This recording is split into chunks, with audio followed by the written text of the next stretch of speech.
ମୁଁ ନରେଶ ଚନ୍ଦ୍ର ଆପଣମାନଙ୍କ ପାଇଁ ଏକ କବିତା ନେଇ ଆସିଛି ଯାହାର ଶିରୋନାମା ଧର୍ମ ଓ ଈଶ୍ୱର।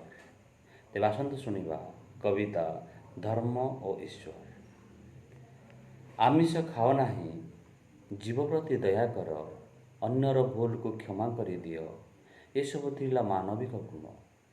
ଏ ଗୁଣ ଯେବେ ଅସାମାଜିକ ଲୋକ ଗ୍ରହଣ କଲେ ନାହିଁ, ଜ୍ଞାନୀମାନେ, କବିମାନେ, ପଣ୍ଡିତମାନେ ଆଗେଇ ଆସିଲେ, ସୃଷ୍ଟି କଲେ ଧର୍ମ।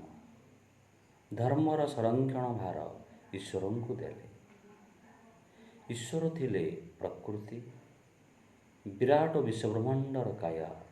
ସେ ଏକ ଅଲୌକିକ ଶକ୍ତି।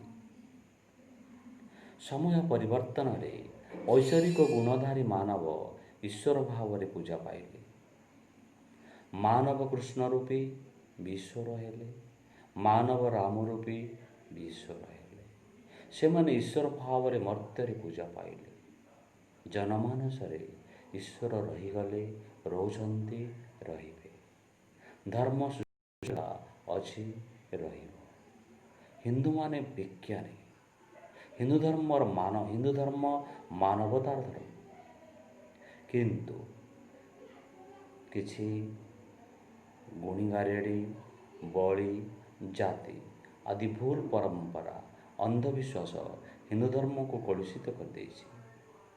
ତାହା ନିଶ୍ଚୟ ଦୂର ହୋଇଯିବ। ସମୟ ଆସିବ, ତାହା ନିଶ୍ଚୟ ଦୂର ହୋଇଯିବ।